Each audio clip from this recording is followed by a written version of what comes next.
Back in 2015, I attended high school at an age where I was younger than most students. The reason for this was because I had skipped about 2 grades due to my parents thinking I wasn't being challenged enough. To put it in basic terms, I was a smart kid and had the gift of being intelligent in my studies. Anyway, this happened the week before spring break, and I remember being in my biology class. Our teacher was going over some stuff about the examination of frogs, which sort of entertained us. As we're about halfway through the lecture, our principal, Mr. Hernandez, got on the loudspeaker and told the school we were going on lockdown. All teachers and faculty were required to lock their doors and get their students to the safest place of the room. My teacher had ordered us to move to the back of the class since we didn't have a closet. He locks the door, turns off the lights, and we wait until the all clear. I'd say we sat in total silence for a good few minutes before we hear the sound of the main doors opening from the hall. My thought was that it could have been police, but something told me it was anything but that. Not even a minute later, we begin to hear these deranged screams coming from down the hallway. To be honest, I wasn't sure if it was a man or a woman's voice, but whoever it was sounded like an actual lunatic. The whole class began to look at each other with terror written on their faces.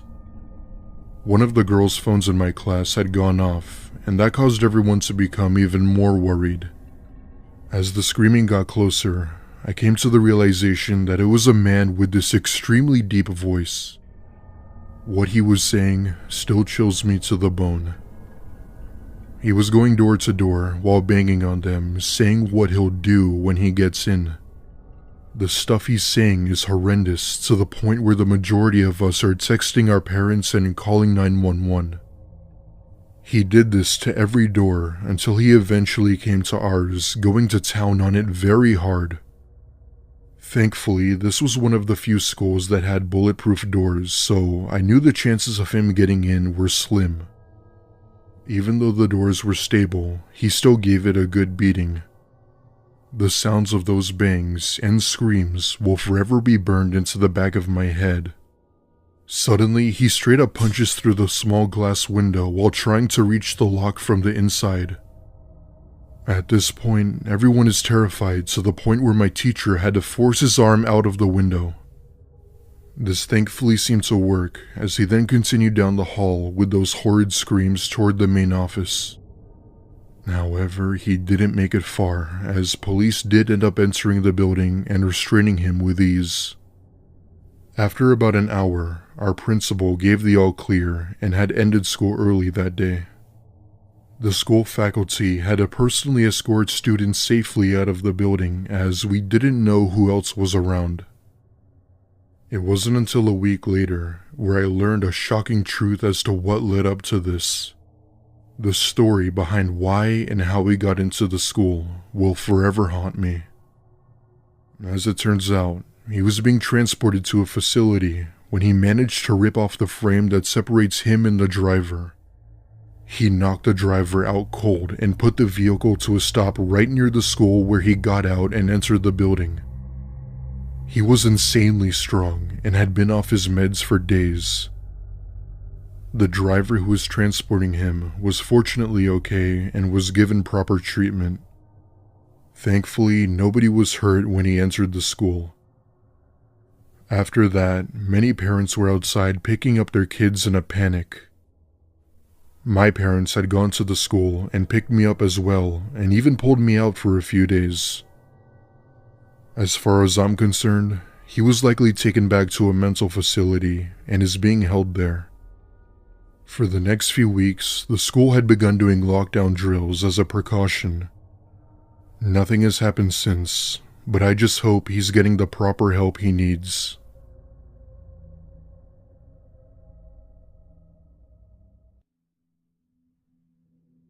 This story is told in the perspective of a female. This took place in the spring of 2016 in my freshman year of high school when I was around 14 or so. Around this time was the peak of the whole infamous clown sighting epidemic that spread around like wildfire. These events blew up on social media that got the attention of everyone.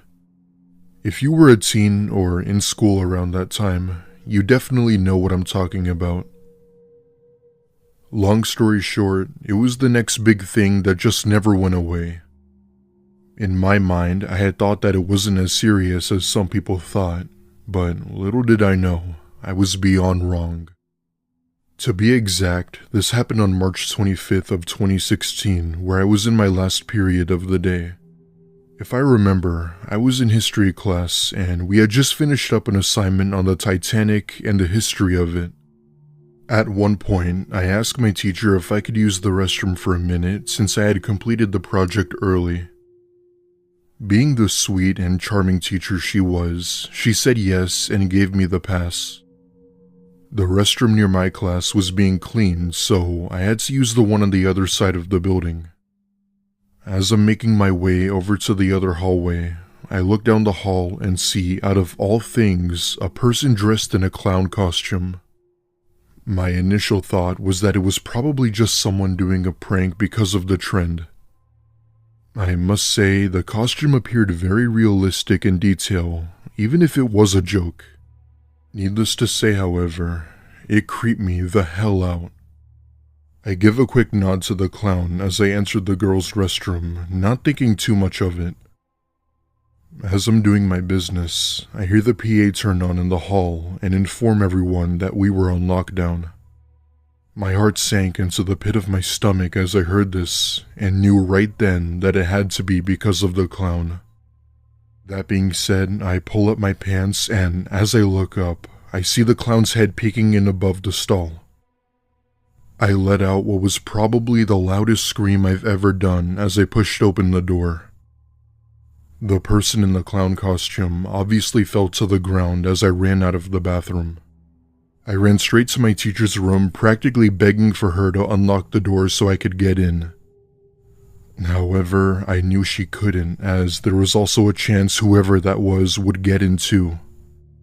She told me from the other side of the door that I had to run and hide somewhere safe.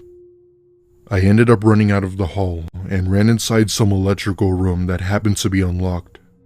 The sound of a machine humming could be heard, so I figured that it would make it seem less likely that I was here. Suddenly, I then hear several sets of footsteps enter the building yelling police. I look through the vent on the door and see about 10 or so officers and a few SWAT guards surrounding the area. I felt safe, but I didn't want to come out with the possibility of startling them. 10 minutes go by, and I see them walk out of the building with 2 clowns in handcuffs, one of them being the one I saw. The other one had this sort of samurai machete thing that was in fact real. Turns out, these 2 clowns actually went to my school, but had gotten suspended for their behavior. They then went on to say that it was just for the trend, and that they didn't intend to actually harm anyone. However, police weren't buying it and arrested them no matter what the intentions were. After that, I eventually came out of the room and walked over to them to explain what had happened. They brought me into the main office, where I was with a faculty member until my parents arrived. As far as I know, those 2 boys were expelled from school and had served months in jail as they were 18. My parents ended up moving me to another school after that, and ever since then, I've always developed a fear of clowns. It took nearly half a year for the whole clown trend to die down. To be honest, I had never really understood the hype around it. Even with that whole situation, I still heard of many reports of people encountering clowns and almost getting hurt.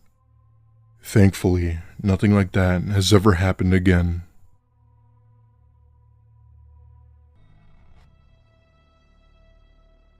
When I was in my mid-20s, I got a job as a janitor at a local high school to make some extra cash for a car I wanted. It wasn't the best job, but it was good enough to support myself financially, as well as helping my parents with bills. My duties basically consisted of the usual tasks you would think a janitor does: mopping, sweeping, cleaning windows, etc. I worked only 4 days a week, which was a decent schedule and a chill job. Most of these days I'd end up working the night shift, but one day I had been called in for a day shift. The reason for this was because of some stupid prank that a few seniors had done for the end of the year. Every year, all of the seniors would throw what's called a senior prank, which was amusing to them, but definitely not the janitors. Long story short, it was a food fight, so me and another janitor, Todd, had to clean up the whole thing. Fortunately, this was around the time when all students had been in 5th period, so it was relatively quiet. It was just me and Todd that had the whole cafeteria to ourselves. Anyway, as I'm picking up the trash, the PA comes on and it's the principal of the school. She sounds terrified and out of breath for whatever reason and went on to say that this was a code red. My fellow janitor and I had been instructed to hide in the closet and to not leave until the all clear. We go inside the closet and I'm texting my mom that the school is locked down and that I didn't know what was going on. Minutes felt like hours waiting in the closet for something to happen. Suddenly, the main doors to the cafeteria open with full force. Looking up at the ceiling was a tall, pale woman just standing there, making these strange noises. In her hand, a knife. She begins to walk around the cafeteria while yelling out these deranged phrases. Everything from come out wherever you are to I'll kill all of you. It was pretty obvious that this woman was clearly mentally ill with possibly in possession of drugs. All of a sudden, my phone starts to ring like crazy, and I see that it's my mom who thankfully got my attention. It also got the attention from the woman staring in the direction of the closet. Suddenly, I can start to see her slowly making her way toward the closet with the knife in hand.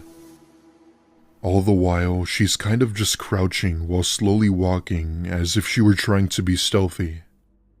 In that moment, I wasn't sure what I was going to do to protect myself. My initial thought was to somehow fight back, but we're in a small janitorial closet with little room. On top of that, I had no idea what she was capable of, especially when she had a knife. Seconds felt like hours as she made her way over to the closet door where I just prayed for the best. I shit you not, I actually felt like these were my last moments. She was gonna come in here and kill us, I just knew it. Just as I was about to hopefully tackle this woman, I hear loud yelling coming from the main doors. Thankfully, police opened the doors with their guns drawn, telling her to get down and for Todd and I to come out slowly. After multiple attempts of her trying to resist arrest, the cops tased her, and it was then where she was put in cuffs. As it turns out, this woman had come into school through the main entrance and had assaulted both the principal and the woman working at the front desk. After all, this was in the mid-2000s, so the school couldn't afford to install proper security equipment, so we were essentially sitting ducks. While the school didn't have any security equipment, they apparently managed to get some grants to afford better security staff. While this was certainly an unfortunate situation, there's still one fact that always terrifies me. The only reason police were so quick to arrive was because there just so happened to be only one patrol car in the area. Keep in mind, the school was relatively far out in the suburbs and there wasn't a police station for a few miles. It just makes you wonder what would have happened had police arrived a minute later. I'm thankful no one was hurt, and I'm not sure as to how that woman is doing today. But this was sure as hell one of the scariest situations I've ever been in. After that incident, I quit my janitor job and went back to school to pursue my degree in tech. Fast forward 15 years later, and I now work for a great design company where I was thankfully able to make a good living off it. However, there are times when this incident still comes back into mind while I sleep. I still sometimes tell my story to others, but I most of the time just keep it to myself.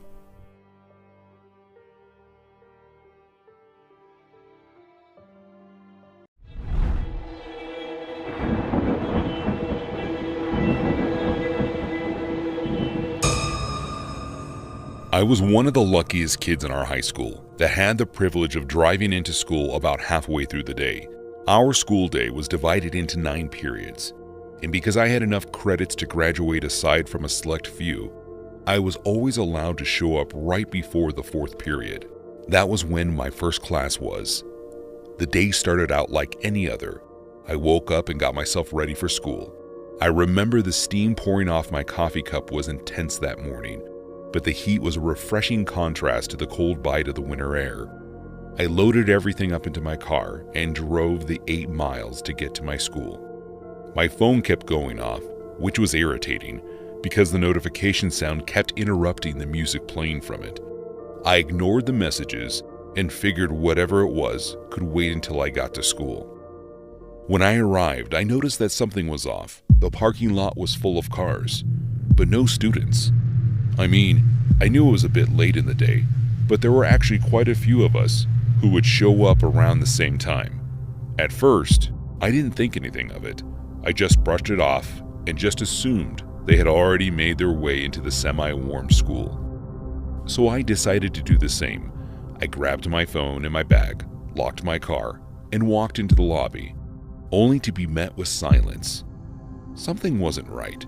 I looked at my watch, and it was 10:36 a.m. The hall should have been full of students who had been rushing to get to their next class. I didn't understand why at the time, but for some reason, the emptiness of the halls made everything feel tense. I began to walk a bit down the hall. That was when I noticed that all the classroom doors were shut, which was odd because most of the teachers liked to keep them open, as long as it wasn't too loud in the halls. Then all of a sudden, I remember the spam of messages I had gotten on my way into school. I almost threw my phone with how hard I ripped it from my pocket. I put in my passcode and then came face to face with one of my biggest fears. My phone had 4 text messages from my friend who had been trying desperately to get in contact with me. The messages read in order: "Yo, something weird is going on. Hey man, are you on your way yet? Yo, don't come in." And the last message read: "Stranger in the halls. Teacher says he has a knife. Don't come in." My heart sank, and for a second, I couldn't catch my breath. Immediately, I began walking from one classroom to another, trying the handles on every door, but there was nothing. That's when I heard the sound of sneakers scuffing across the tile floor at the other side of the hall. I knew I had to hide, but I didn't have many options, so I threw myself behind a row of lockers and tried to tuck my legs in. The footsteps grew closer. They had definitely made it into the section of the hallway when all of a sudden they stopped. I'll never forget the sound of his gravelly voice when he said, "Is that a leg I see?" I panicked. I heard the footsteps start up again, growing closer with each passing second. I had to make a decision.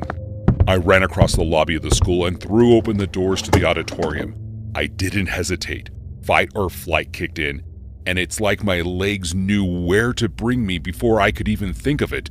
I ran all the way to the stage and made my way behind the curtain.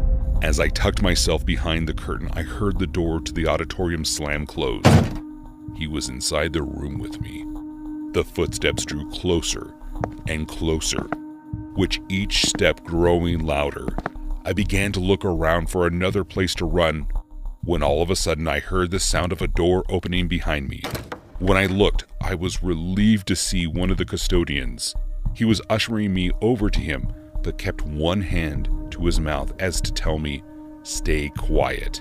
As quickly and quietly as I could, I ran over to him and the two of us hid, locked in a supply closet for what felt like forever, as we heard the man pacing back and forth across the stage.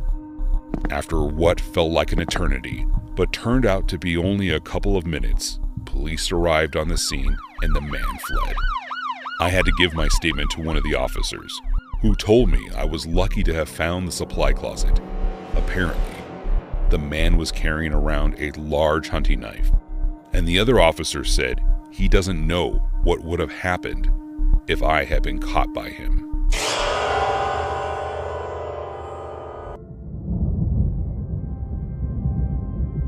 I was sitting in my earth science class near the window, as I often did. I made it a point to get to all my classes early, so I could get the best seat. That day, I would regret choosing to sit near the window though, as it would turn into a day that I would never forget. So, I was just sitting there, doing my best to pay attention to the lesson, when something caught my attention out of the corner of my eye. I could have sworn that I saw something move near the tree line. When I looked again, I didn't notice anything out of the ordinary, so I just decided to go back to paying attention to the teacher. That was when I noticed it again. Only this time when I looked, I noticed that there was a grown man standing beside one of the pine trees that lined the field. He was just standing there in what appeared to be a dirt-covered clothing and a ski cap.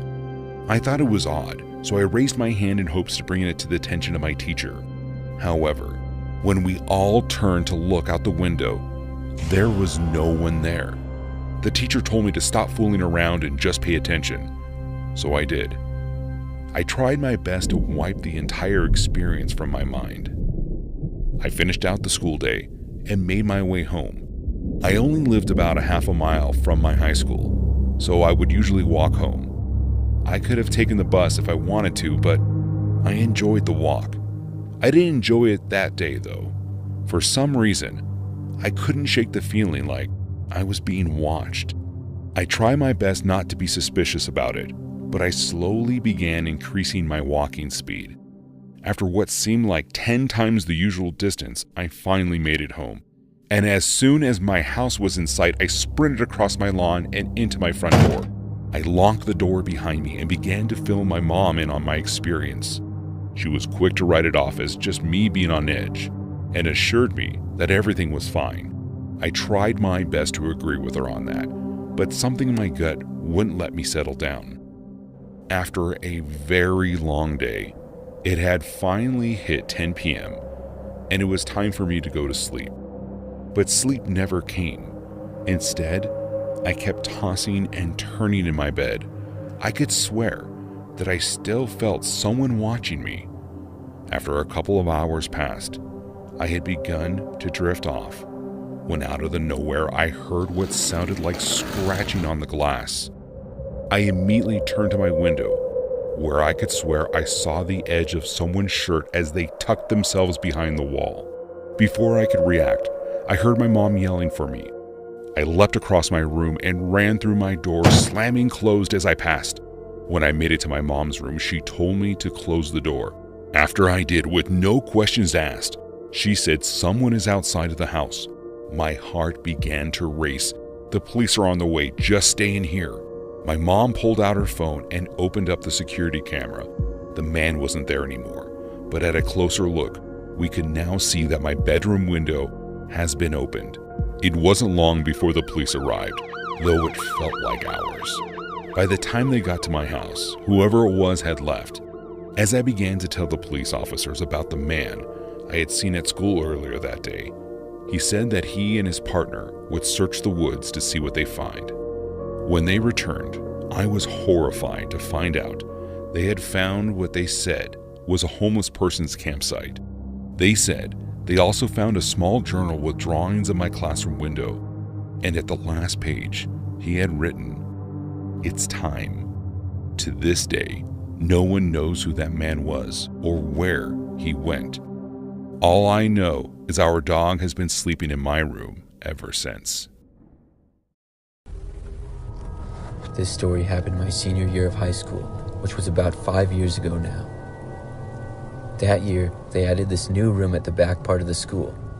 I can't remember the exact name they used for the room, but it was basically just an area with several computers and tables, and it was used for giving students extra help with school or making up tests and things like that. It had been made out of an old abandoned classroom that wasn't used for several years. At this time, I had been out of school for 2 days with an ear infection, and in that time, I missed a math test. When I returned to the math teacher, he allowed me to make up the test during study hall, so I went to that new room to take it. The teacher, Mr. Marcus, didn't want to have to go to the room and watch me take the test, so he let me go by myself and said he trusted me not to cheat. I walked all the way over to the room, which was pretty much on the complete opposite end of the school, and once I got to the room, I sat down and began the test. It wasn't too long of a test, but it was a really important one. Right when I got to the third question, the telephone in the room started ringing. I didn't want to get up and answer it, but I figured it was probably Mr. Marcus. I walked over and picked it up. When I did, I was told we were under a lockdown and there was a suspicious person in the building. I was scared being all by myself back in this room with nobody else there, and there wasn't even a classroom next to me I could go to, because this classroom was between two locker rooms for the gym, which was also nearby. I did what I was instructed to do and shut the door. As I did, I decided to take a quick look out into the hallway. It was completely empty and quiet as well. I went back in and decided to turn off the lights. I went out of sight of the door and went towards the back. Then I took out my phone and used the screen to give me some light to try to do more questions of the test. However, I couldn't really focus with us being in a lockdown. Suddenly, I heard the door to the room that I was in open. It was at that moment that I remembered I hadn't locked the door. Quickly, I ducked down underneath the table that I was at. I could see just barely from under the table a small amount of light coming in from the doorway and saw boots on the ground. At least they appeared to be boots, as I couldn't really see much. I was terrified, and I held my breath so that I wouldn't make a sound. Whoever was in there stood in the doorway for a while, and then the door shut. I barely heard footsteps walking into the room. I was literally shaking, trying not to make a sound. The room then went completely silent and remained that way. I slowly breathed in and out as quietly as I could. I was expecting at any moment to feel someone grab me from behind or something like that. But then, out of nowhere, I heard the sound of a computer falling off a desk to the ground. Then I heard the noise of a man yelling and screaming. It seemed as though whoever was in this room had gone into a rage and was screaming and smashing things. I opened my eyes and looked over. I still couldn't really see anything, but I could hear where all the noise was coming from, and it was at the opposite end of the classroom to my left.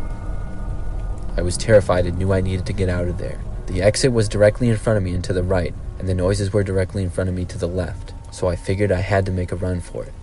I took a deep breath, and then got out from under the desk and ran as fast as I could, as whoever was in there continued to seemingly destroy things in the room. I ran forward to the door and was just barely able to see where I was going. I stumbled into a chair just before the door, but I was still able to make it out. I heard the man yelling as I left the room and sprinted down the hallway. I ran all the way to the front end of the school, where I saw a police officer. I yelled where the guy was and that he was destroying things. Another officer led me out of the school. After some time, I was able to calm down and they ended up catching the man. I got to go home right after that. I feel so lucky that I made it out of that room, because obviously whoever was in there was very dangerous.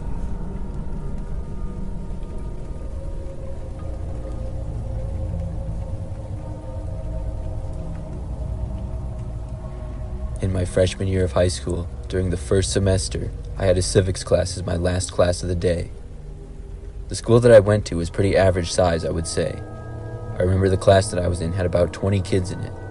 It was a couple of months into the school year at this point, and on this Thursday afternoon, we were all just listening to the teacher go through some announcements, when suddenly the phone in the classroom rang. The teacher, Mrs. Lindstrom, walked over and answered it. Then she hung up and told us all that the school was going under a lockdown. She seemed pretty serious and told us that this was not a drill. She locked her classroom door and then turned out the lights and instructed us to the back end of the classroom. We all got up from our desks and went to the back. There was a lot of whispering going on, but nobody seemed to know why we were under a lockdown. The longer we all sat back there, the more concerned everyone seemed to get, which made me start to worry. I started thinking of all the possibilities of what could be going on. It got really quiet after a while, and at one point we heard footsteps going down the hallway, but we didn't know whose they were. The lockdown went on for probably 30 more minutes before there was another call to the classroom announcing that the lockdown had been ended. We returned to class for the final 15 minutes or so, but the only thing on my mind was what could have caused it. School was dismissed after that, and I left school to get on my bus. When I got outside the school, I noticed several police cars with flashing lights. Everyone was talking about the lockdown, and I heard several rumors about what it was, but it wasn't until later that night where I got the real answer. My friend Robbie, whose mother worked at the school, told me that the lockdown had been caused by a student who claimed to see a strange man wandering the halls. However, after an extensive search of the school, one of the back doors was seen to be open, and it was determined that the man had left. The area was briefly searched, but the man was never found. The next day, when I went back to school, everything seemed to be pretty normal, and by the time I got to third hour, I had forgotten all about what had happened the day before. It was a Friday, so I was pretty much just excited to go to the football game that night. In the middle of my third hour class, which was history, I had to go to the bathroom. I knew the teacher was one of the nicer ones, who didn't require a pass or anything, so I just asked and she allowed me to go. I walked down the halls of the bathrooms, which are towards the end. As soon as I opened the door and got inside, I came face to face with a man who I had never seen before. He was wearing a winter hat and had long black hair and a small beard. He looked really surprised to see me. We both stood there staring at each other for a second or two. Then the man came towards me and I turned and ran. I ran back to class. When I got back, I told my teacher what I had seen, and the school once again went on another lockdown. This time we stayed locked down for over an hour. I was terrified, but finally it ended, and afterwards everyone was allowed to go home early. They told us the man had finally been caught, but what I don't understand is how they didn't find him the first time the school was locked down, and what he was doing inside there in the first place.